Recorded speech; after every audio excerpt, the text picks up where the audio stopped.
Kasabay ng pagbabalik eskwela matapos masuspinde ang klase dahil sa lindol, makikita sa mukha ng mga estudyante ng Kawa-Kawa Elementary School ang ngiti at saya habang suot ang kanilang bagong school uniform hatid ng Happy Isabela Mobile Library.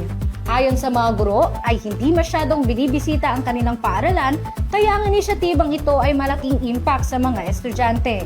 Masaya po kami dahil hindi po palagi na nabibigyan ng ganitong oportunidad ang mga bata po dito. And ngayon po, talagang overwhelming, napakasaya po dahil talagang natupad na po yung pangarap ng mga bata na magkaroon ng uniforms lahat.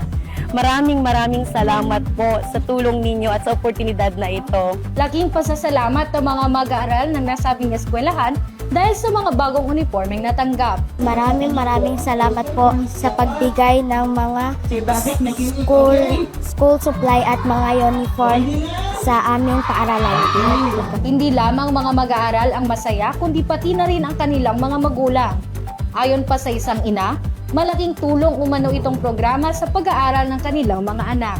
Malaking tulong sa akin kasi nakabili na po ako ng may uniform naman po siya sa totoo, pero masaya po ako, mas lalong nadagdagan po yung kagamitan niya. At thank you lang sa lahat ng binigay ni Mayor at maraming salamat po sa inyong lahat. Thank you. Malugod namang dumalo sa nasabing aktibidad si Mayor Siti Jalia Turabin Hataman upang personal na iabot ang mga uniforme sa mag-aaral ng nasabing paaralan.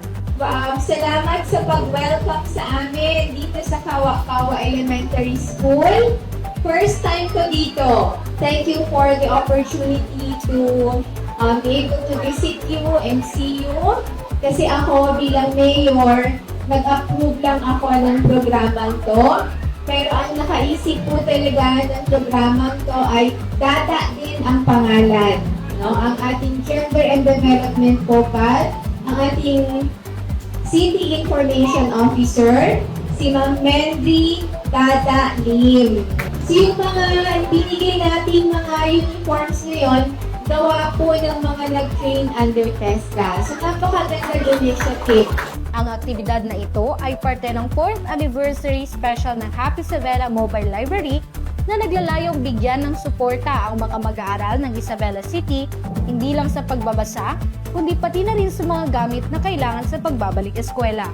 Sana yung pag-aaral ninyo, hindi lang para matutong magbasa, magbilang, magsulat. Sana ang pag-aaral din ninyo ay para maging mabubuting tao tayong lahat.